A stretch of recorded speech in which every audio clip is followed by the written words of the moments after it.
Hola, buenas tardes. ¿Qué tal? ¿Cómo están? ¿Cómo andan? Bueno, veo algunas caras conocidas. Eh, ya somos unos cuantos, podemos arrancar, ¿no? Bueno, voy a compartirles pantalla para presentar este webinar.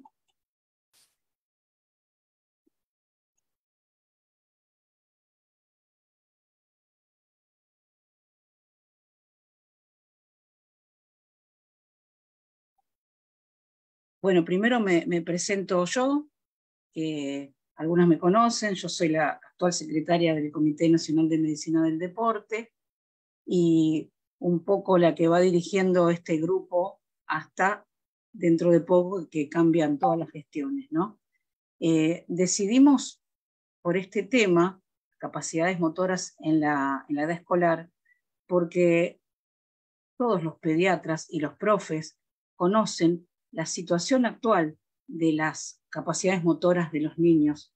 En todo el mundo se está viendo que hay un deterioro en las habilidades motoras de los chicos. Estos son apuntes, trabajos de todo el mundo, de Latinoamérica, de Europa, de Asia. Esto es general y empeoró mucho con la cuarentena, ¿no es cierto? Hay graves deterioros no solo en lo motor. Hace ya un tiempo que venimos hablando de la tríada de la inactividad física. Esto fue nombrado ya en el año 2013, creo, sí, por Mayer y Feigenbaum. Fue vuelto a poner en el 2018 a modo de llamarnos la atención sobre esto. La tríada de la inactividad física es el trastorno por déficit de ejercicio, que es que los niños y adolescentes no cumplen con los mínimos 60 minutos por día de actividad, la dinapenia pediátrica. Esto es lo que lleva luego la sarcopenia, que es algo conocido en los adultos mayores, pero que ahora se ve en los niños. Dinapenia, falta de fuerza y potencia muscular, y el analfabetismo físico. Esto lo vemos en los consultorios, que le pedimos a un chico de 8 años, 9 años que se suba a la camilla y no sabe cómo, ¿sí? El chico no sabe, no tiene habilidades motoras básicas, eso lo lleva a no confiar en sí mismo, porque no sabe ni cómo patear, ni cómo trepar, ni cómo lanzar, y eso lo aleja aún más de las actividades físicas y actividades deportivas. Bueno, es por eso que convocamos al profesor Gastón César García. Él es profesor nacional de educación física, es de San Rafael, Mendoza, es licenciado en educación física por la Universidad de Catamarca. Puse algunas cosas del currículum, porque si no vamos a estar todo el webinar hablando del currículum de Gastón. Es antropometrista, es docente de materias de grado y de posgrado de nivel terciario, fue asesor de muchas tesis universitarias, es asesor científico de varias publicaciones de educación física, Estuvo a cargo del Departamento de Investigación, Promoción y Desarrollo del Instituto Superior de Formación Docente hasta el año pasado. Tiene muchísimos trabajos presentados. Estas son una copia de la lista de trabajos que tiene este chico, que es muy joven, ¿sí? Solamente puse algunos que por ahí nos interesan un poco más. Conceptos y discusiones planteadas en el ámbito de la educación física y la ciencia en relación al trabajo en las escuelas, relación entre el ausentismo en la clase de educación física, nivel de satisfacción, asociación entre el nivel académico y la capacidad aeróbica saludable en escolares de primaria, evaluación de la condición física y salud escolar en niños y niñas de la provincia de San Luis. Este está publicado recientemente en Archivos Argentinos de Pediatría. Búsquenlo, se los recomiendo, es un trabajo enorme que se hizo en la provincia de San Luis, con más de 15.000 chicos evaluados. Y entre tantos trabajos que él tiene, uno de ellos fue premiado por la Sociedad Argentina de Pediatría en el año 2013 como el mejor trabajo de investigación. Tiene además un libro publicado que es Estrategias para la evaluación de la condición física en niños y adolescentes. Con esto me parece que nos queda claro que quien nos va a hablar tiene un backup de conocimientos que nos puede alertar sobre estas capacidades motoras como un indicador de salud actual y futura. Un factor de riesgo más, ¿sí? Más allá del peso, más allá del nivel de glucemia, de lípidos, las habilidades motoras nos tienen que servir de una alerta para saber si ese chico está en riesgo, si su salud actual y futura está en riesgo. Bueno, Gastón, dejo de compartir la presentación mía y te doy el pie a vos para que nos enseñes, nos muestres lo tuyo. Me silencio y estamos alerta.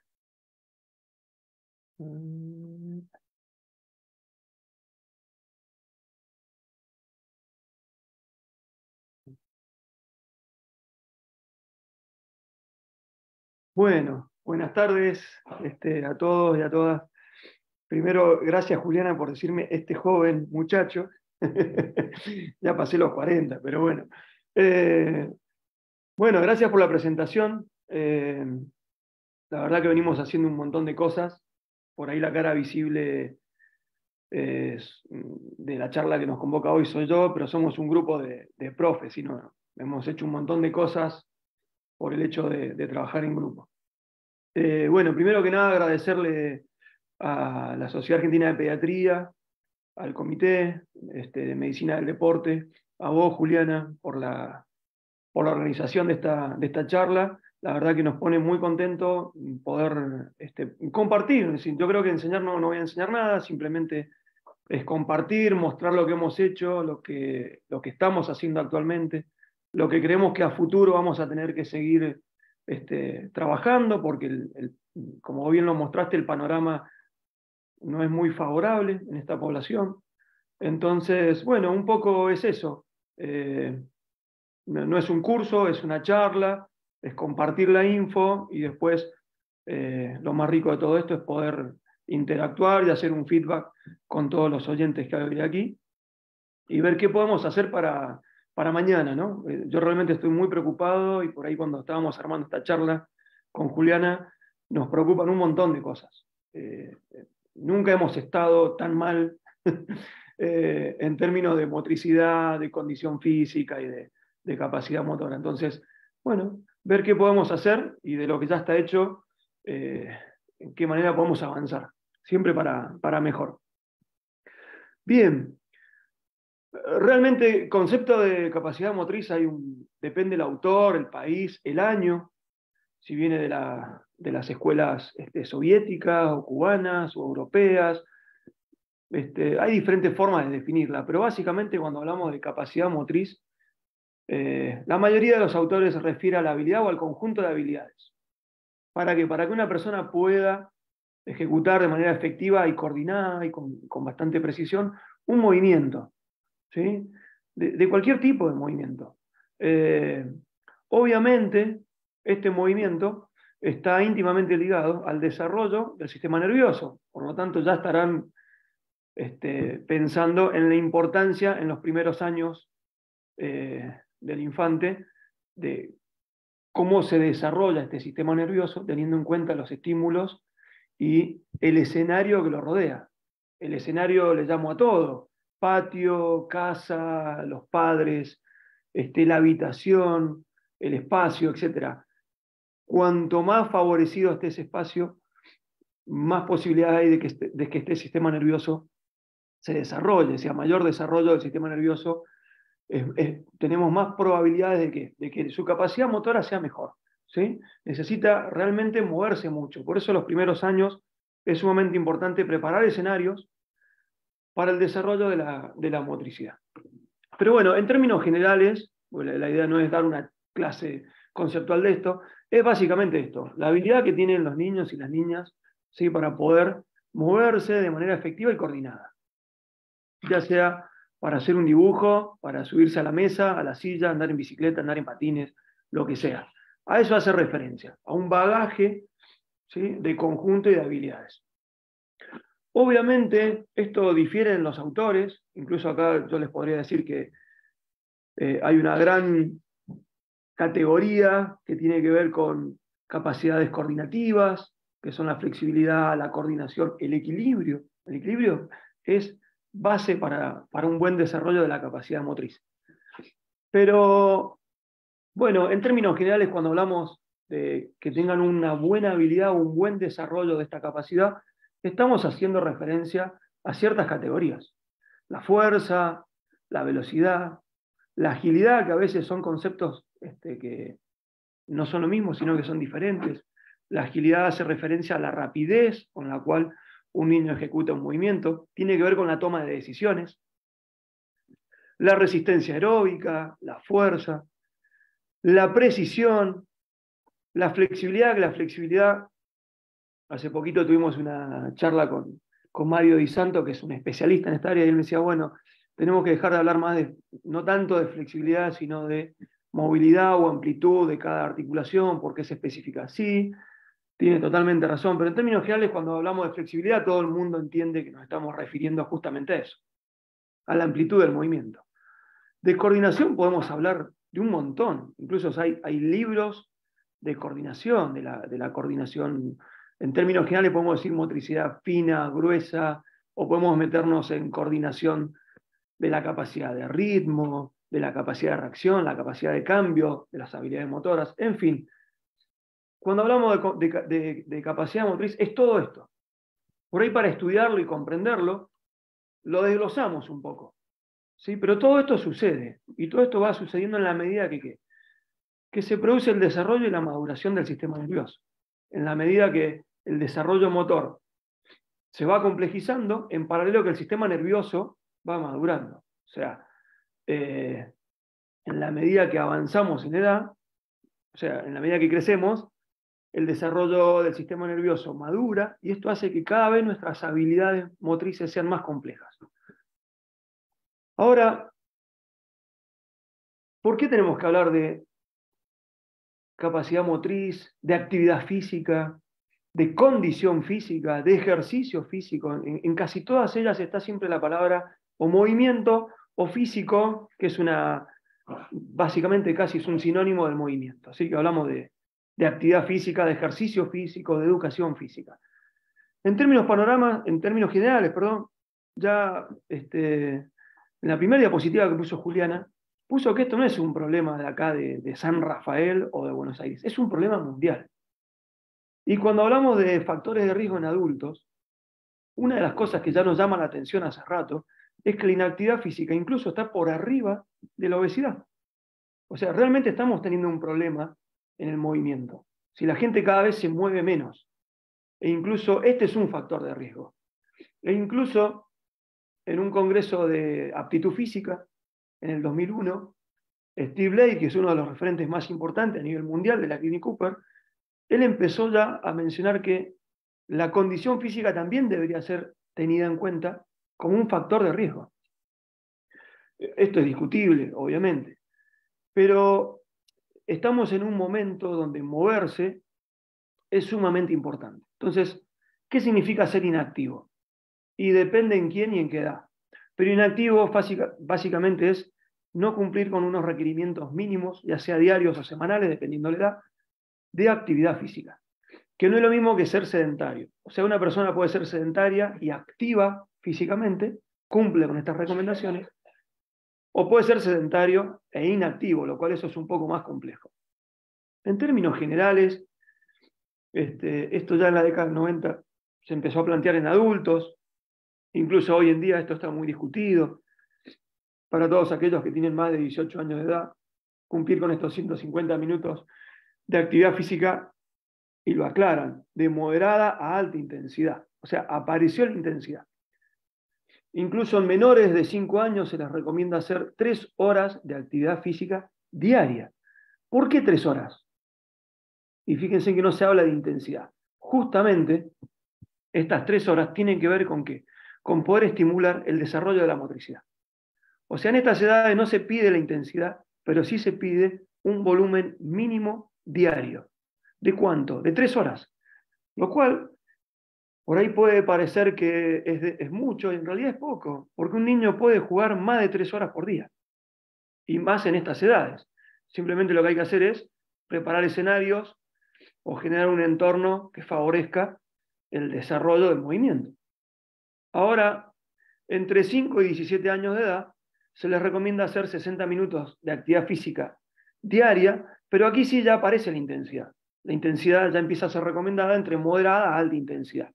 Y eso tiene una justificación. Tiene que ver con condición física. O sea que podemos decir que hasta los 5 años podemos hablar de un estímulo diario de 3 horas, donde está centrado justamente en ¿qué? En el desarrollo de la motricidad. Y ya lo voy a explicar por qué. A partir de esto, de esta edad, se focaliza en un volumen menor, pero donde la intensidad es mayor. Igual esto es discutible. Nosotros que estamos por ahí en el patio o en los clubes, para nosotros eso es poco. Y en parte lo puedo explicar de que por qué el American College o la Organización Mundial de la Salud y otras entidades, cómo han ido de a poco incrementando entre 150 minutos a 400 minutos semanales. ¿En qué se basan? En la cantidad del tiempo sentado. O sea, 150 minutos semanales de moderada a alta intensidad, sí, depende de cuánto tiempo paso sentado. Y en los niños está empezando a pasar lo mismo. Incluso, Feigenbaum fue una de las primeras personas que empezó a decir, bueno, 60 minutos ¿de qué? ¿De qué? De actividad física general, de actividades donde esté manifestada la fuerza, actividades de la resistencia y actividades como las habilidades motrices. O sea, 60 minutos diarios a partir de los 5 años, ¿de qué? Y esto está muy bueno, ¿sí? E incluso yo lo que le agregaría a Feigenbaum es esto, lo mismo que está pasando en adultos, que están empezando a estudiar. Bueno, 60 minutos ¿en quiénes? En aquellos niños que pasan más de 4 horas o pasan más de 10 horas sentados al día. Porque tenemos una carga horaria hasta los 18 años, media obligatoria. ¿En qué sentido? Para empezar, si la escuela tiene un solo turno, pasan de 4 a 6 horas sentados, más allá que tengan sus recreos. Pero después si van a inglés o a otras actividades donde pasan más horas sentados y donde a su vez también pasan una gran cantidad de carga horaria leyendo, estudiando, haciendo cuestiones virtuales, hoy es re común, ¿sí? Muchas de las tareas escolares se desarrollan en la computadora. Entonces, estos 60 minutos, yo les diría que para aquellos niños y niñas que pasan muy poco de tiempo con actividades sedentes, o sea, sentados o parados. Creo que hay que empezar a discutir este tema también.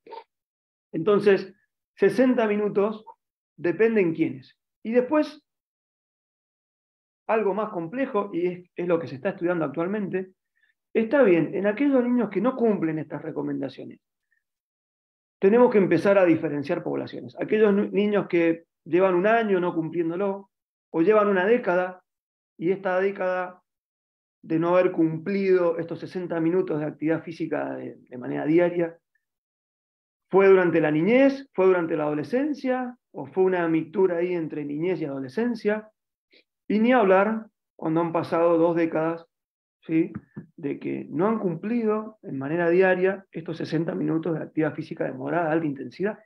Son todas poblaciones totalmente diferentes. Se los puedo confirmar porque venimos evaluando condición física y es notable la diferencia en primer grado de una escuela primaria, en niños que hacen algo sistemáticamente, alguien que hace algo más o menos y alguien que no hace nada. Y después esta misma población en séptimo grado la observamos y ya tiene factores de riesgo de adultos, que los podemos observar en la niñez. Entonces, la verdad que por ahí no me preocupa si por X circunstancia 1 o 2 años no han estado cumpliendo sistemáticamente estos 60 minutos. Pero se han acumulado una década y bueno, aquí es donde empieza a aparecer esto que hablaba recién Juliana de el déficit por desorden por déficit de ejercicio. ¿Cómo se genera esto? Y se genera por una cuestión de que se empieza a repetir por semanas, acumulación de semanas, de meses y de años. ¿Y qué pasa? Y se genera un ciclo vicioso donde paso una gran cantidad del tiempo sentado, no cumplo con las recomendaciones mínimas, y esto impacta directamente en la motricidad de los niños. ¿Y qué pasa cuando impacta en el desarrollo motor? Se mueven menos. Y esto genera un impacto en los niveles de condición física, principalmente 2, que son los más estudiados: la fuerza y la resistencia. ¿Y qué pasa cuando los niveles de condición física son muy bajos? El mismo niño elige moverse menos. Entonces esto empieza a girar, a girar, a girar, y al cabo de una década o década y media o 2 décadas nos encontramos con un montón de enfermedades que el doctor Feigenbaum las ha podido en esta infografía desarrollarlas muy bien. Nos estamos encontrando con adolescentes que por no tener una buena motricidad y tener bajos niveles de condición física, ha generado un efecto contraproducente al movimiento. O sea, ya tienen fobia a moverse, no les interesa moverse, ¿sí? Porque tienen miedo. Entonces han empezado a aparecer estas cuestiones que las vemos en los clubes, donde no se animan a intentar hacer cosas más complejas, e incluso en la escuela. Prefieren quedarse sentados y no hacer nada. Y esto tiene que ver mucho con ¿qué? Con la alfabetización motriz. Una palabrita que lamentablemente la hemos empezado a escuchar con mayor frecuencia. E incluso al no tener un buen desarrollo y un buen bagaje motor, los niños han empezado a perder interés por moverse. Cuando antes les generaba placer, hoy les genera rechazo. E incluso, ¿cuál es el problema de que no tengan un buen desarrollo motor? Empiezan a afectar otras áreas. ¿Cuáles? Las sociales, las cognitivas, las emocionales. Entonces hemos empezado a encontrar adolescentes donde no son autónomos y no tienen autonomía y no creen en ellos mismos. Para cualquier cosa, no solamente para moverse o para asociarlo a un deporte en particular. Pero, por ejemplo, y acá me hago un paréntesis, cuando vemos las metas del desarrollo integral en la niñez, aparecen conceptos como autonomía, autoestima, creatividad, felicidad, solidaridad. Y estos pilares lo que hacen es construir a un niño resiliente. Bien, una de las formas de construir la resiliencia es generar una autoconfianza. Y la generamos a partir del movimiento. Empezamos con juegos motores muy simples y en la medida de que lo van resolviendo, o sea, la educación física, por lo general, tiene como objetivo generarle una dificultad y un problema, y que este problema tiene que ser resuelto motrizmente, con el movimiento. Doy un ejemplo simple. Nosotros jugamos a una mancha y el objetivo es tratar de manchar al compañero, ¿no? Entonces, ¿cuál es la situación problema? Que no me manchen. Y para que no me manchen, ¿qué tengo que hacer? Correr.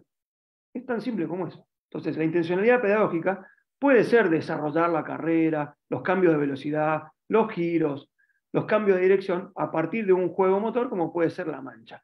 ¿Sí? Esa es la intencionalidad pedagógica. Pero en ese juego tan simple se pone en manifiesto la velocidad de carrera, los cambios de velocidad, los cambios de dirección, la carrera en sí, y que yo no voy a obligarlo a que corra, sino que el interés de ellos va a partir de ahí. Cuando el juego se torna aburrido, porque ya esta dificultad que habíamos puesto ya es muy simple, ¿qué hacemos? Y le agregamos dificultad al juego. Entonces aquí es donde empieza a aparecer la construcción, ¿sí?, de la autoestima a partir del juego. No es complicado, no estoy diciendo nada nuevo, esto me lo enseñaron a mí el profesorado 25 años atrás. Lo que pasa es que tenemos que volver a trabajar y darle importancia al juego motor muchísimo. Es re importante en los primeros años de la escuela primaria. Bien, esto hace referencia Feigenbaum, Myers, bueno, Tamara y otros autores sobre la alfabetización motriz. Tenemos que, pareciera mentira, pero vamos a tener que enseñarles a hacer trabajos de apoyo de mano, a hacer el rol adelante, a hacer una media luna, cosa que antes ellos surgía solo. Bueno, hoy no, hoy tenemos que volver a hacer ese tipo de actividades. ¿Por qué? Porque si no tengo consolidadas mis habilidades motoras básicas, no voy a poder hacer algo más complejo. En términos deportivos, no, andar en bicicleta, por ejemplo. Hoy hay adolescentes que en secundaria no andan en bicicleta. Acá en San Rafael, no en los países desarrollados ni en las capitales. Acá en San Rafael es una ciudad donde la bicicleta se usa muchísimo. Hay un montón de adolescentes, por miedo, por falta de equilibrio, por falta de autonomía, por falta de autoestima, no andan en bicicleta. Entonces, tenemos que volver a las bases. Sí, ¿cuál es el problema? Es hacer un paso o retroceder 1 o 2 pasos para atrás para poder avanzar hacia adelante. Bien, si no tengo buen desarrollo motor, la capacidad motriz se va a ver afectada. Principalmente con ¿cuál? Con los niveles de fuerza. Niños que tienen bajos niveles de fuerza eligen no moverse. El grado de dificultad está íntimamente ligado al desarrollo del sistema nervioso. Y para que tenga un buen estímulo el sistema nervioso necesito ponerlo bajo situaciones de fuerza. Ya está demostrado que la fuerza no es contraproducente ni para el crecimiento, ni la maduración, ni el desarrollo. Todo lo contrario, beneficia, ¿sí?, el desarrollo en estas edades. Y uno de los beneficios justamente va a ser el de la prevención de lesiones. Cualquier niño que hoy hace deporte sabe que va a tener que hacer un trabajo de fuerza. Y entiéndase que cuando hablamos de fuerza no hablamos de ponerle una barra con 300 kilos. Estamos hablando de las diferentes manifestaciones de la fuerza. Saltar una soga, hacer escaleras, vallas, cajones, elásticos, lanzar balones medicinales, cintas de suspensión, trabajos de cargas libres, todo lo que tiene que ver con la estimulación del desarrollo de la fuerza. Porque indirectamente impacta no solamente en el sistema nervioso, sino en el desarrollo esquelético, que ese es otro tema que estamos teniendo hoy. El esqueleto no es el mismo, si agarramos un niño de 10 años, no es el mismo esqueleto que encontrábamos en un niño hace 15 años atrás. Porque hace 15 años atrás los niños no tenían miedo de subirse a un árbol. Hoy tienen miedo, hoy ni siquiera les interesa subirse a un árbol. Están más interesados en ver TikTok y otras porquerías que andan dando vuelta. Entonces, a mayor tensión, mayor salud esquelética. Por lo tanto, la fuerza está íntimamente ligada a 2 cosas particularmente, a las enfermedades metabólicas y a la salud del esqueleto. Y después tenemos otro problemita más, y que en la pandemia se visualizó un montón, incluso los primeros trabajos de investigación que empezaron a aparecer fueron con la alteración del sueño.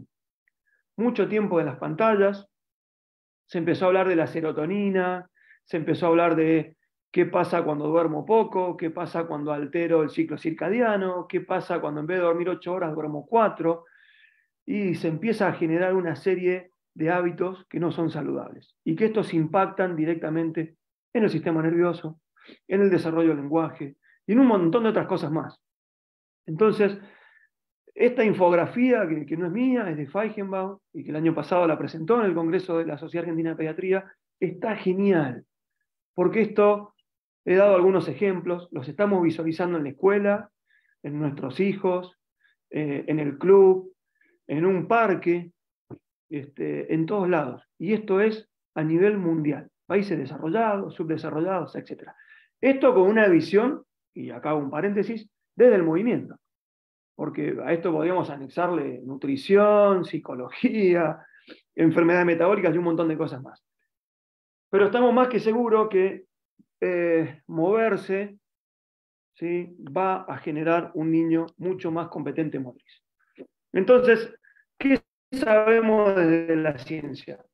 Niños con altos niveles de condición física están asociados a una buena competencia motriz. Pero aquellos niños que tienen una buena competencia motriz, en la base de la pirámide, seguro, pero seguro, han tenido un buen desarrollo de su motricidad, ya sea por el entorno, por los padres, por el patio, por la plaza, por la vereda. Algo ha pasado que si tiene un buen desarrollo motor, se anima a hacer cosas más complejas. Y la competencia motriz es esto. La competencia motriz se puede ver favorecida si tengo un buen desarrollo, va a tener un mayor repertorio, ¿sí? ¿Para qué? Para poder responder ante situaciones donde las tengo que resolver a partir del movimiento. Ahora, si no tengo una buena motricidad y una buena competencia motriz, esto genera un efecto de inhibición, que esto un poco lo explica, es re interesante, porque esto Feigenbaum lo explica mucho después de esta propuesta que hace Forba-Merager, que es una española, aunque el apellido no lo aparente, no es López, ni García, ni Jiménez, tiene un apellido rarísimo, pero incluso se basa en un montón de trabajos de Feigenbaum, de Mayer, de Ode Valor, tipos que han investigado un montón, y explica por qué estamos teniendo esta cuestión, ¿sí? Y lo explica muy simple. La base de la pirámide del movimiento. Empiezan los movimientos reflejos. Acá la mayoría son pediatras, lo entienden mejor que yo. Hay un montón de test para el recién nacido y en el primer año se hacen un montón de pruebas. Excelente. Ahora, eso van a ser la base para que empiecen a aparecer los movimientos voluntarios, ¿sí? Que todavía no están automatizados, pero que empiezan a visualizarse. Podríamos decirse que empiezan a aparecer cuestiones como la aprensión manual, el gateo, el intentar pararse. Y cuando hablamos de intentar gatear, intentar pararse, los bebés están haciendo una intensidad de fuerza impresionante. O sea, están estimulando la fuerza desde el primer día de nacimiento. O sea, tener control motor del cuello, están haciendo fuerza. Entonces, Forba-Merager lo explica muy bien. ¿Cuál es el problema? ¿Por qué estamos empezando a tener adolescentes, entiéndase adolescentes a partir de los 13 años, tanto para varones como para mujeres? Es un corte así, no me sale la palabra ahora, arbitrario. A partir de los 13 años nos encontramos con ¿qué? Con niños que no tienen una buena competencia motriz. Entonces, ¿qué pasa? Si no tienen una buena competencia motriz, no quieren jugar. Y cuando ingresan al secundario, estuvieron una década sin tener ese estímulo motor. Entonces, cuando le pedimos hacer acciones más complejas, como puede ser un deporte reglado, o me salgo de un deporte reglado, andar en roller o hacer algo más complejo, no tienen este repertorio que habla Forba-Merager. Entonces, ¿qué sucede? Eligen no moverse. Y este es el problema por el cual la población adulto, año que pasa, esos adolescentes que egresan del sistema de secundario y pasan a ser adultos, cada vez tenemos más gente adulta inactiva, sedentaria, y con enfermedades cardiovasculares y metabólicas que las esperábamos a los 50 años de edad, no, las estamos teniendo ahora con 17 y 18 años, no con 50. Esto no ha pasado nunca en la historia. Por primera vez en la historia tenemos enfermedades de adultos en jóvenes. Y esto es problemático. Entonces, ¿qué tenemos que entender? Que en el primer año de vida las adaptaciones neurales son claves, por lo tanto tenemos que enfatizar muchísimo el juego motor y la coordinación. Toda la didáctica que queramos, no hay ningún problema, toda funciona. Hasta los 10 años aproximadamente tenemos que insistir en intervenir con el juego motor, con el desarrollo de la motricidad, y obviamente esto tiene que generar adherencia a partir del juego. ¿Qué quiere decir esto? Incluso Forba-Merager lo resalta después en su trabajo, lo pueden buscar, está publicado en el Journal de APUMS, que dice que tiene que ser placentero a esta edad, porque si no, no genera adherencia. Y no tiene que ser obligatorio. Entonces hay que buscar la forma didáctica, llámese club, llámese programa municipal, llámese escuela, donde sea, que el juego genere de alguna manera una adherencia. Y esa adherencia yo la consigo si las actividades que propongo generan placer por el movimiento, si no genera un efecto de rechazo. Y más aún, hoy en día que sabemos que que la mitad del grado que tenemos no tiene un desarrollo. Recién a 10 y 13 años en las chicas, 11 y 14 en los varones, porque hay una diferencia en el estadio puberal, empezamos a hacer hincapié en algunas cuestiones estructurales, ¿sí? E incluso empezamos a darle bastante importancia a la resistencia heroica. Pero esto no es posible y no es viable si no hay un buen... Perdonen que insista con esto, porque me parece una obviedad, pero no lo es. Por eso la OMS dice hasta los 4 años, 3 horas de actividad física de baja intensidad de manera diaria. ¿Por qué? Porque ya entendieron que necesito, para desarrollar una buena capacidad motriz, primero, la adquisición de las habilidades motoras básicas, para después poder ir a las específicas. Y para las específicas me voy a tener que llevar, ¿qué cosa? Todos los componentes de capacidad motora, todas, la fuerza, la coordinación, la precisión, la velocidad, la agilidad. En todos ellos hay uno en particular, Forward va a hacer hincapié. El equilibrio es básico para todo el desarrollo del equilibrio. Después, si pueden, entren a ver, hay un canal chino que se llama Angie, con J, Angie Play, incluso han desarrollado una serie de trabajos de investigación, donde han empezado a hacer escenarios de este estilo. Lo sacan al patio, ponen un montón de juegos para que los chicos armen juegos, pero todos los juegos tienen 2 características. Se pone en manifiesto el equilibrio y la incertidumbre del juego. O sea, ellos elaboran sus propios parques, pero siempre el equilibrio está de manifiesto. ¿Por qué? Porque el equilibrio, en cuanto aparece la inestabilidad, aparece la incertidumbre. Entonces ahí empiezan a aparecer los grados de dificultad. Están muy buenos los videos, están geniales. Medio raro que lo haya hecho China, porque son bastante modelos conductistas. Pero ¿Podés repetir el nombre del canal? Sí, es Angie, de ANJI, y Play de juego. Angie Play. Gracias. Está muy bueno, muy bueno. Bien, ahora, ¿por qué hablamos de condición física? Porque ahí en ese Feigenbaum le llama el vortex de la inactividad física y el impacto que genera y todas estas nuevas fobias que han aparecido. Y hay que hablar de condición física. Entonces acá hacemos una diferencia. La actividad física nosotros la medimos con cuestionarios. En cambio, la condición física la medimos con test. O sea, en términos simples, la actividad física la preguntamos, la condición física la evaluamos. Y acá hay algo interesante. Cuando se cruzan los cuestionarios con las mediciones de condición física, la correlación no es muy buena, incluso es bastante mala.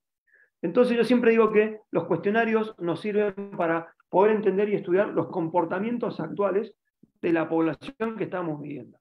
Pero esos cuestionarios, sin la medición paralela de la condición física, es como que mucho no tiene sentido, ¿sí? Incluso acá hay un trabajo de investigación muy interesante donde hicieron consumo de oxígeno a partir del test aeróbico de la batería alfa, que se las voy a presentar enseguida, y las correlaciones son bastante bajas. O sea, aquellos niños que tienen buenos niveles de condición física, estamos más que seguros que tienen un buen desarrollo motor, pero no lo podemos visualizar a partir de los cuestionarios. Por lo tanto, en realidad los cuestionarios nos sirven para comprender hoy, en este momento histórico, qué es lo que hacen, cuál es su comportamiento. Pero tenemos que ir a medir. Ahora, ¿por qué nos interesa medir? Porque si medimos la condición física nos podemos adelantar en el tiempo. Y aquí aparece el famoso concepto de riesgo metabólico futuro. Esto es muy largo de explicar, ¿sí? Además tiene su origen en la Clinic Cooper, pero básicamente, ¿cómo yo mido el riesgo metabólico? Pinchando y sacando sangre y haciendo un montón incluso la forma de medir el riesgo metabólico depende del método, ¿sí? No todos tienen el mismo método, pero sí estamos seguros que hay que sacar sangre, medir la presión arterial y algunas cuestiones más. Entonces, la gente de la Alpha Fitness, lo que ellos querían era adelantarse en el tiempo y poder detectar aquellos niños que en un futuro van a tener riesgo metabólico. Entonces aquí aparece un método indirecto, masivo, de bajo costo, y para poder ser aplicado en donde hay una gran cantidad de niños. ¿Y dónde están esos niños? En las escuelas. Entonces, ellos lo que hicieron fue hacer un conglomerado de tomaron varias variables y lo que hicieron fue, hicieron la construcción de las famosas curvas ROC a partir de ¿qué? De un conglomerado de estas variables. Colesterol, triglicéridos, glucemia, presión arterial, perímetro de cintura, y lo que hicieron fue, en paralelo, tomar un test aeróbico. Y a partir de ahí establecieron puntos de corte. Entonces yo hoy puedo utilizar la evaluación de la condición física para promover la salud y también prevenirla de manera indirecta. Entonces, la condición física es sumamente importante. ¿Y qué es la condición física? Bueno, la verdad que esto es bastante viejo. Habla de las posibilidades morfológicas y funcionales que un niño tiene o adquiere. Tiene, porque puedo entrenarlo o puedo estimularlo, o lo adquiere porque genéticamente hay gente que nace así, ¿sí? Tiene la suerte de tener una muy buena genética, no herencia, y aquellos sujetos que tienen buenos niveles de condición física van a poder responder de manera favorable.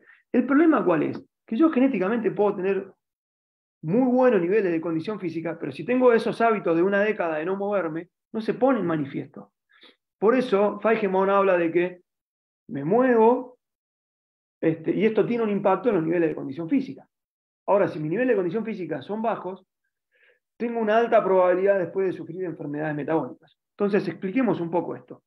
En términos generales, hay un montón de maneras de medirla a la condición física y se dividen en diferentes componentes. Yo siempre lo hago en dos, como lo hace Bouchard, que él lo divide en morfológicos, ¿sí? Que son estos que están aquí, todo lo que tiene que ver con mediciones antropométricas, el índice de masa corporal, perímetro de cintura. Si quiero medir con mayor tecnología, puedo hacer una densitometría ósea, ver el contenido visceral, etc. Y funcional hace referencia al funcionamiento de los sistemas neuromuscular, metabólico y cardiorrespiratorio. Entonces esto se puede medir de una manera muy simple. Y aquí es donde aparece el concepto de condición física asociado a la salud. ¿Por qué? Porque acá hay 20 años de trabajo de investigación de la ALFA, donde ellos empezaron a demostrar lo siguiente, que el consumo máximo de oxígeno tiene una íntima relación, sí, alto valor de consumo de oxígeno se relaciona con bajos niveles de adiposidad y de diabetes, que la fuerza está ligado a las enfermedades metabólicas, que la fuerza, la velocidad y la agilidad, o sea, estamos hablando de las capacidades motrices, tienen un impacto directo sobre la salud esquelética, esto que estábamos hablando en un principio. O sea, en un principio quizá desde la práctica lo sabíamos, con el tiempo la gente que investigaba ha podido evidenciarlo. Incluso hoy se está hablando, mirá, sin decir nada, Juliana, estábamos hablando recién del desarrollo de la fuerza y del cáncer. Entonces, hoy estamos en un momento donde el movimiento es clave. ¿En quiénes? En todos, no importa la edad. En los que tienen 2 años y los que tienen 90 años. Hoy moverse es sinónimo de tener buena calidad de vida. En los últimos años se está investigando un montón, incluso nosotros hemos tenido la posibilidad de asociar rendimiento académico con el desarrollo de la condición física. Hoy se sabe, ¿sí?, que buenos niveles de condición física son sujetos donde en la escuela captan la información más rápido, la capacidad de atención es superior, la concentración es mayor, la manera de asimilar ideas es más simple. ¿Y por qué? Porque en aquellos niños donde la condición física, principalmente el componente aeróbico, es alto, sigue en estudio, ¿no? El volumen del hipocampo es mayor, la capacidad de atención cambia. El niño es diferente a nivel del cerebro, ¿sí? A nivel cerebral es diferente. Esto es lo que se está estudiando hoy en día. Obviamente está en sus inicios, ¿sí?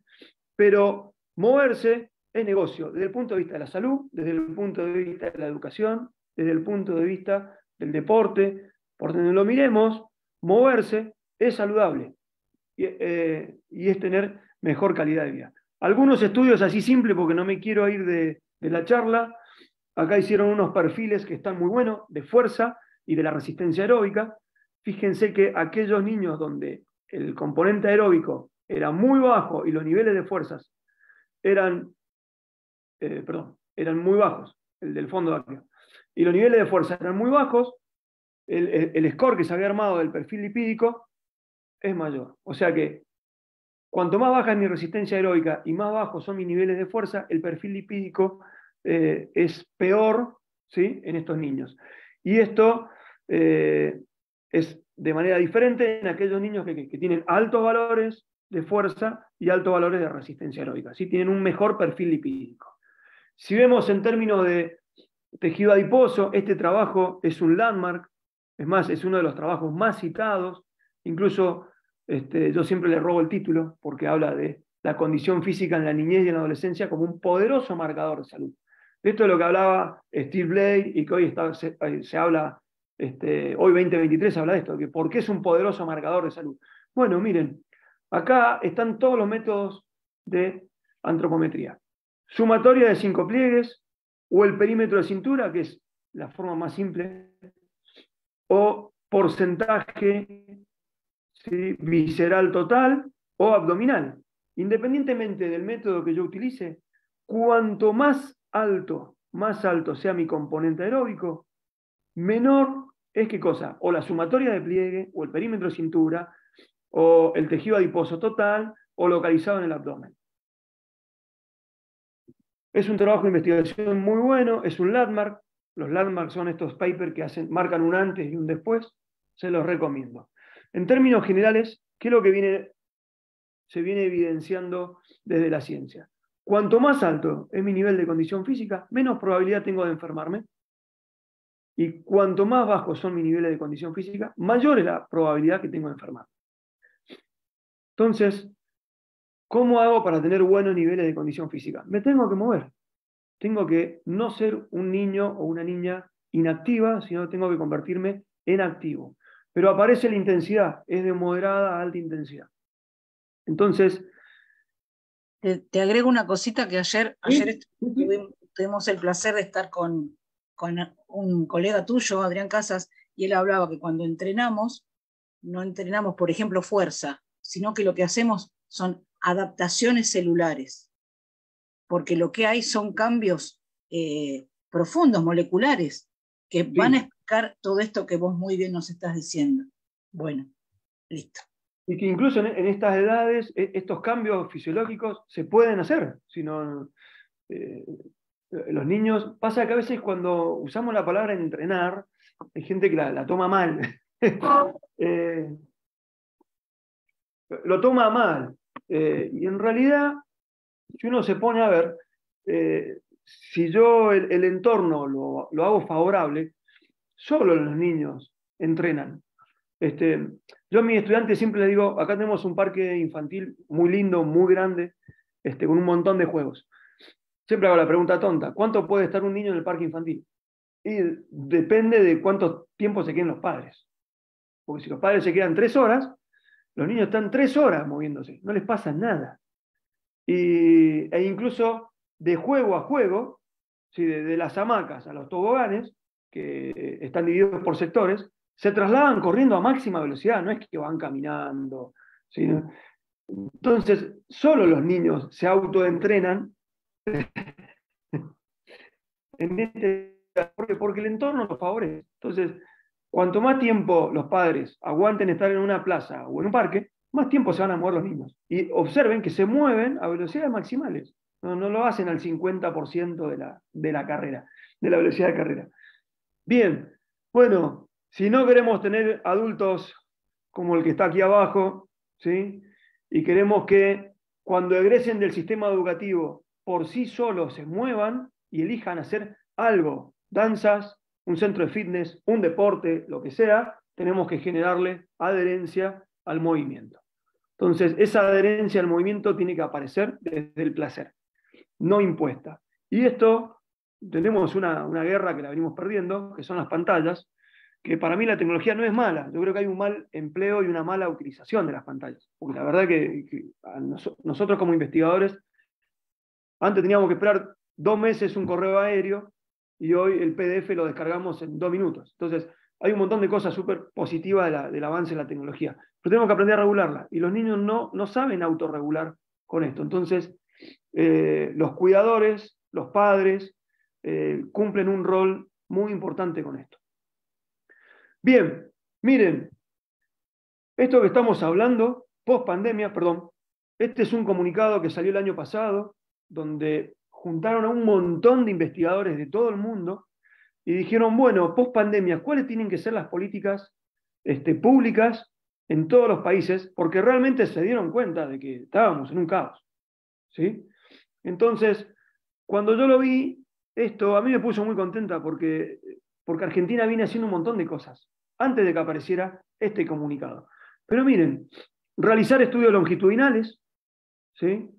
Evaluar los cambios del estado físico, utilizar vigilancias en la aptitud física, o sea, se empezaron a dar cuenta que es importante evaluar la condición física y monitorearlo.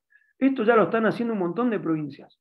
Mendoza es una, San Luis es otra, Neuquén es otra, incluso Neuquén tiene el observatorio de actividad física y por ley crearon el observatorio de actividad física. Implementar medidas comunes para que todos los países evaluemos de la misma forma. Bueno, acá, aunque por ahí educación no nos ha dado mucha pelota, entre los profes hemos empezado a organizarnos nosotros mismos y estamos usando la misma batería de evaluación que la Alpha Fitness, que enseguida en 5 minutos se las presento. Te quiero avisar, Gastón, que no nos damos cuenta, pero estamos hace ya casi 50 minutos. Uy, perdón. No, yo estoy encantada, pero no, en media hora se nos va a cortar. No, perdón. Tenemos no, pero quiero que expliques del Alpha Fitness porque está muy bueno para difundirlo en todo el país, que los profes lo conozcan y los pediatras para que sus profes conocidos lo vayan implementando. Bueno, eso. Gracias. Bien, acá hay como, yo le digo, los 10 mandamientos de la post-pandemia, porque crearon como 10 mandamientos, son para que los países empiecen a trabajar sobre esto. Y Argentina es una que ya en el 2014 empezó a hacer esto, y lo empezó a hacer porque han habido antecedentes previos, ¿sí? Hay antecedentes del plan de evaluación de Buenos Aires en la década del 80, está el plan Altura, ¿sí? Han habido cosas en Argentina, no es que nosotros en el 2014 de la nada hicimos algo, teníamos antecedentes previos que por ahí no terminaron en un paper, pero Argentina ha tenido antecedentes.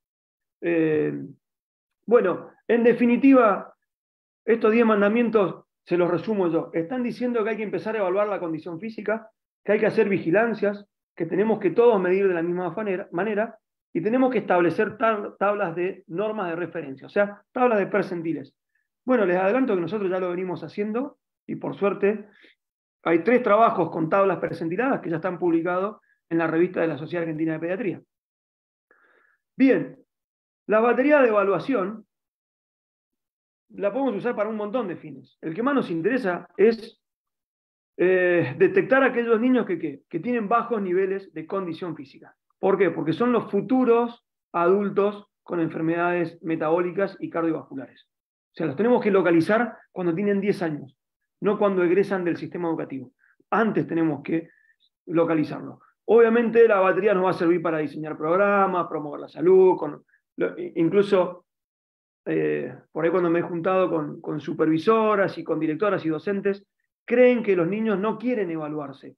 Todo lo contrario, cuando los evaluamos, los niños empiezan a tener interés con su nivel de condición física. Un ejemplo rápido para no hacerlo largo. Cuando evaluamos el salto en longitud, lo que primero nos dicen es ¿cuánto tengo que saltar? Vamos a medir, dice, profe, tengo que saltar. ¿Y cuánto medís? 1,50 m. Listo, tenés que saltar como mínimo eso. Y ese test es súper sensible para ver ya el desarrollo de la fuerza, la coordinación, el equilibrio. En un salto en longitud, yo puedo ya saber ese niño si está bien, está más o menos, o está en el horno. ¿Y qué necesito? Una cinta métrica. No necesito más nada. Eso es lo que tiene de interesante el Alpha Fitness. Bien, el Alpha Fitness nace con el objetivo de reemplazar la Eurofit, una batería que estuvo mucho tiempo, de la década del 70 hasta el 2000, ¿sí? No lo quiero hacer largo, pero la gente que armó la Eurofit sirvió como la validación de criterio por expertos para la Alpha Fitness.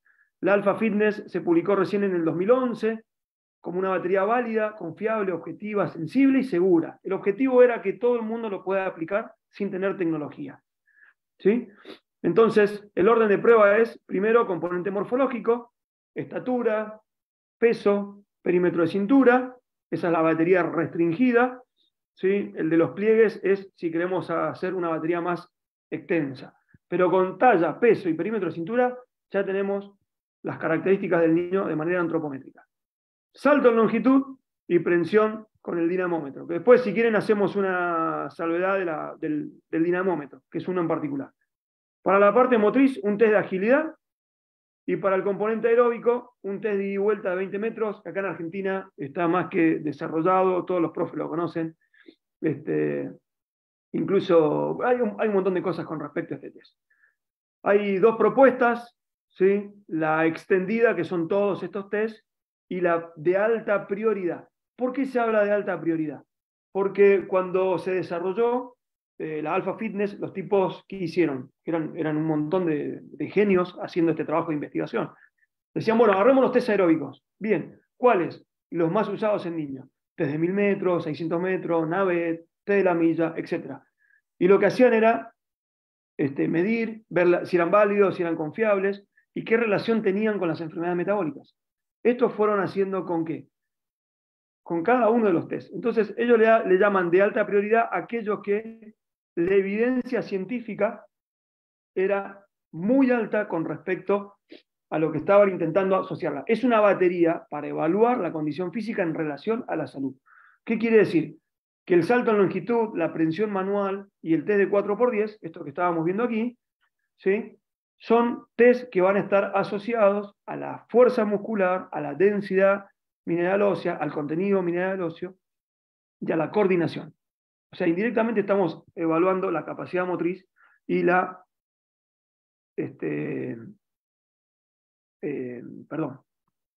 y la condición física. Así, en términos rapidito, el test se hace con este hand grip, ¿sí? Nosotros lo tenemos, estamos haciendo un trabajo post pandemia de la fuerza, calculo que el año que viene lo vamos ya a fin de año lo vamos a mandar a publicar. Hay que hacerlo con este hand grip, ese es el problema, nosotros tenemos 2 nada más, no se puede hacer con otro dispositivo. Entonces, lo que estamos haciendo es validar el salto en longitud para este tema, pero bueno, es otro tema. El salto en longitud es muy simple, lo que se hace es, ¿dónde está el video? Es saltar, ¿sí? Simple, y medir la longitud, no necesito ningún otro tipo de tecnología, y el test de agilidad se desarrolla en un espacio de 10 metros, corriendo y cambiando de dirección, y tiene un componente motriz. Hay que transportar unas esponjitas, ¿sí? Son 3 esponjas, ¿tá? Y con esto se toma el tiempo con un celular o con un cronómetro. Y por último, el test aeróbico. El test aeróbico está altamente difundido. Esto lo he hecho acá en San Rafael, ¿sí?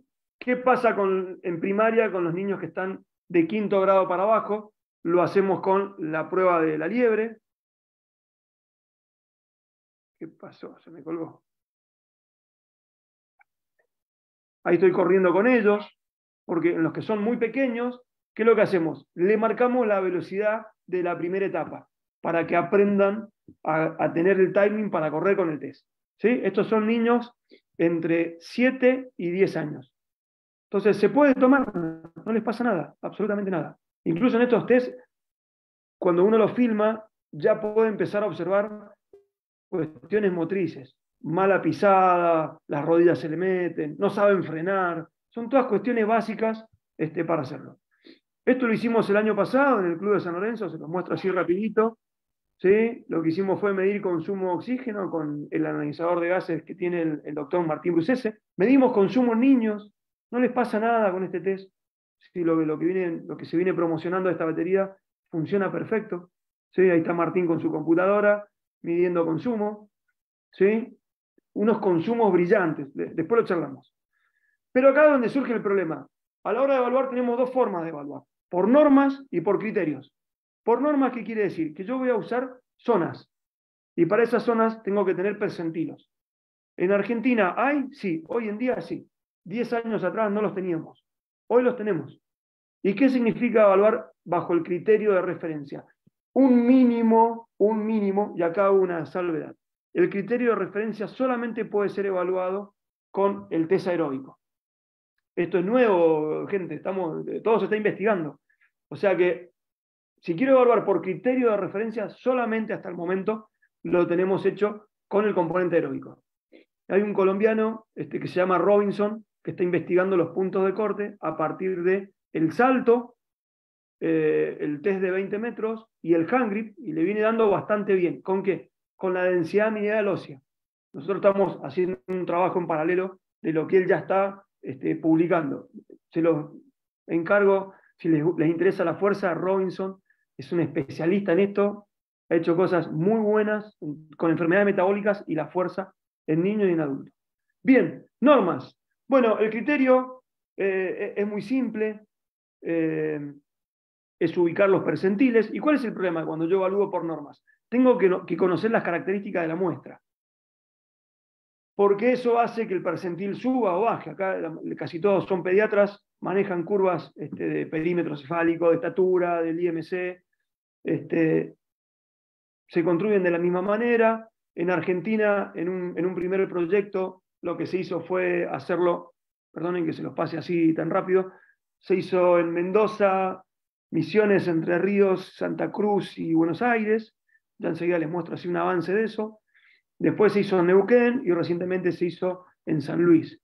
Pero a nivel internacional las tenemos. O sea, si yo quiero hoy evaluar en Jujuy, por poner una provincia, están las normas internacionales. ¿De qué?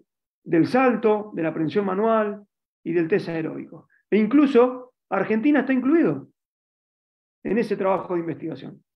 Por este trabajo que fue publicado en el 2014 en la Sociedad Argentina de Pediatría. O sea, Argentina está incluido en las normas internacionales.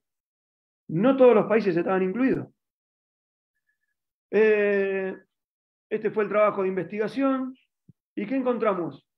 2014, 9 años atrás, la mitad de los niños y de las niñas tienen bajos niveles de condición física. 9 años atrás, antes de la pandemia.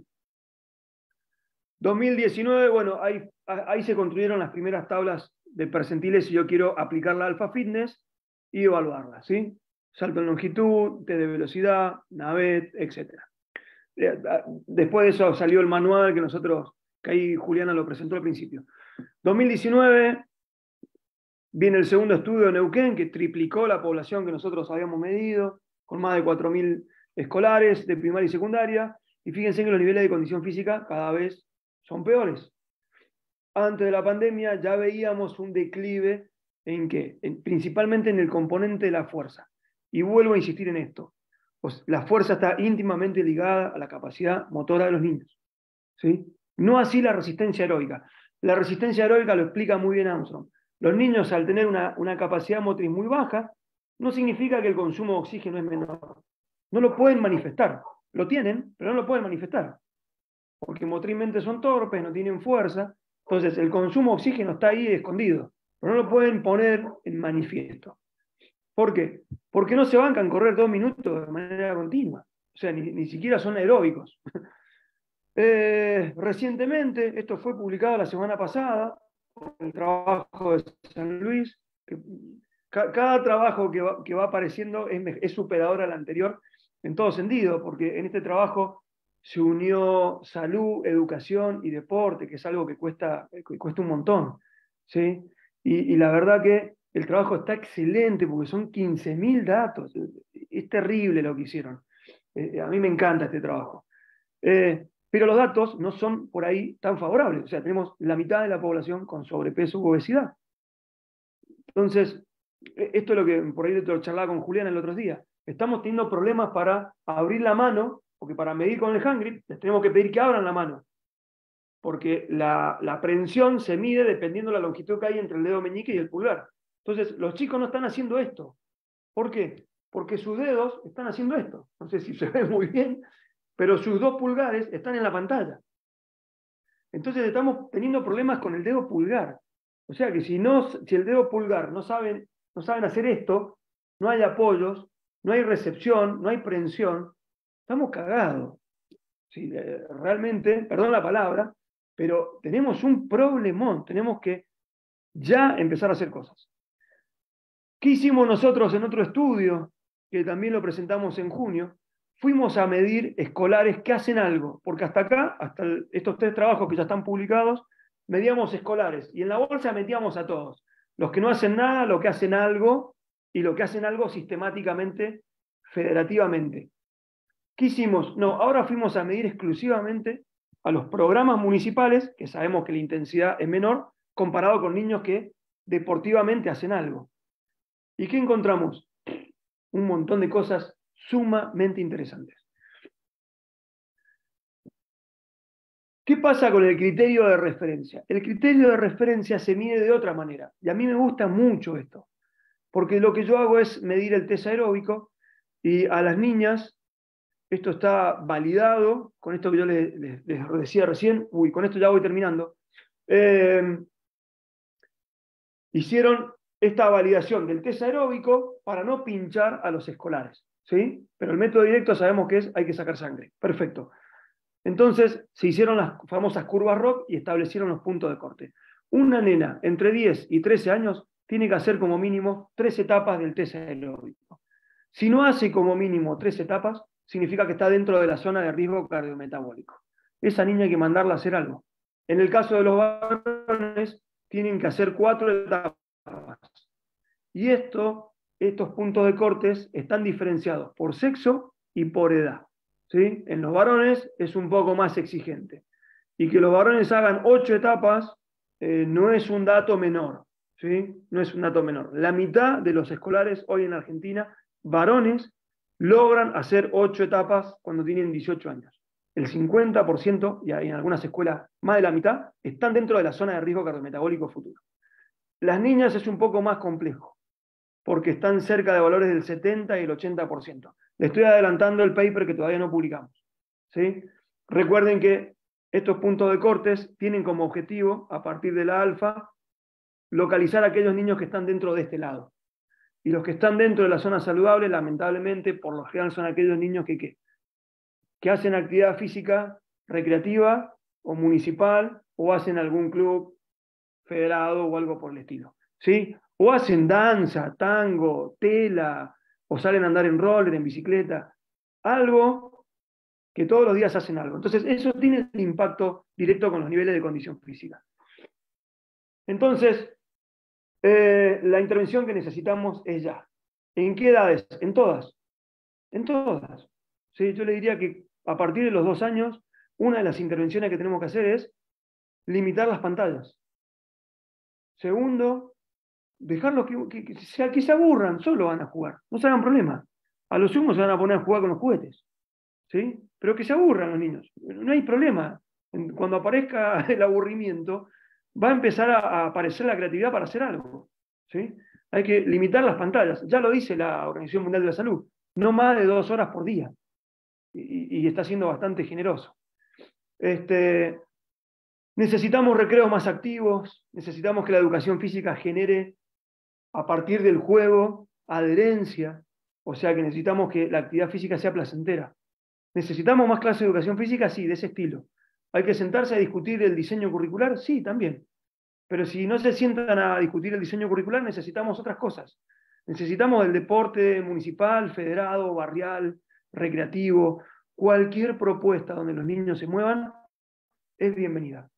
En términos de batería, nosotros hemos hecho una que le decimos con Mauro la batería mínima o emergente.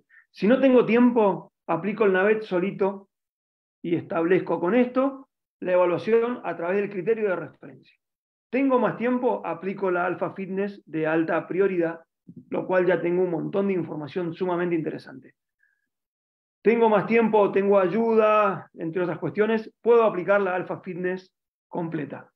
Hay un montón de información de este tema, incluso Argentina, en el continente americano, por esta buena relación que teníamos con el doctor Ruiz, fue el primer país en aplicarlo. O sea hoy Argentina, con información nacional, provincial, en algunos lugares departamentales, tenemos las tablas. Hay una gran cantidad de profes que ya conocen la alfa, que la están aplicando o en su escuela o en su club. Necesitamos que se empiece a aplicar a nivel provincial. Hay un montón de información de acá Argentina, no hay que leer un paper de Finlandia o de Alemania, ¿sí? Hay un montón de cosas muy interesantes. Hemos generado propuestas para el profe de educación física. Incluso hemos hecho una especie de libreta de condición física con el sistema de semáforo. ¿Sí? Porque a los niños les interesa medirse, y si están bien, ¿qué tan bien estoy? Y si estoy mal, ¿cuánto tengo que hacer para mejorar? Y hoy se los podemos dar con información. Incluso nos ha pasado que les terminamos de medir el test por protocolo. Nosotros tomamos 2 veces el salto en longitud, por protocolo. Y le decimos, no puedes saltar más, ya está, son 2 veces. Y seguimos midiendo, y así en paralela estamos viendo que en el costado ellos mismos siguen midiéndose. O sea, no hay un problema de medirse. Ellos mismos quieren saber y quieren ver si pueden pasar esa marca, que la marca es su estatura. Y estamos observando que en el 2014 este corte de estatura estaba en el percentil 50. Hoy lo estamos observando en el percentil 75. Se nos ha corrido mucho. ¿Eso qué quiere decir? No tienen fuerza, no tienen coordinación, no tienen equilibrio, no saben coordinar las manos con los pies. Y la caída es horrible, no saltan mucho porque no pueden frenar, no toleran amortiguar su propio cuerpo. En definitiva, se nos ha corrido el percentil en la fuerza muscular y eso es complicado. Bien, voy cerrando.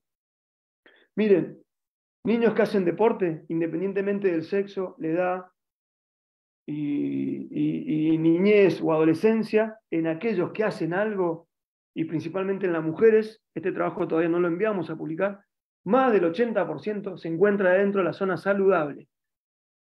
A la inversa de los niños que no hacen nada. El 80% se ubica en la zona de riesgo cardiometabólico.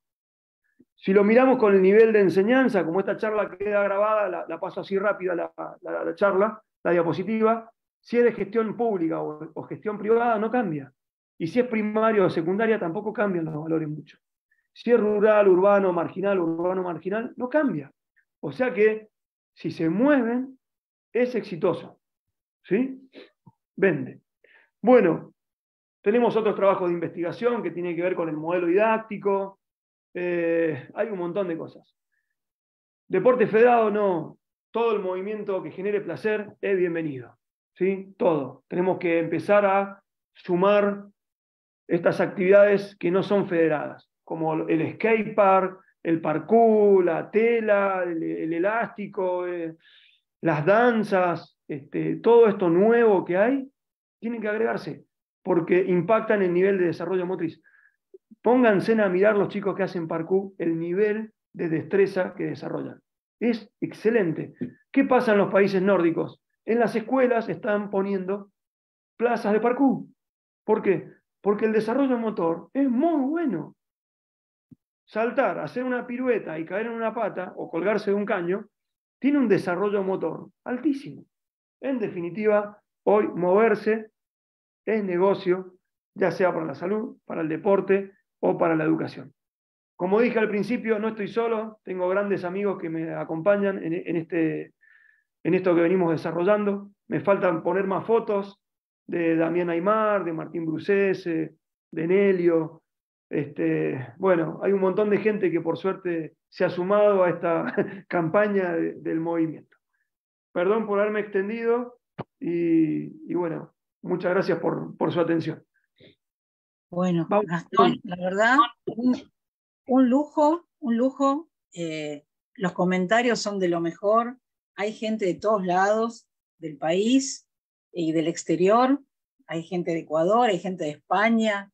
Así que, y lo que vos explicás, creo que fue bastante claro para todos. Hay cosas que por ahí los profes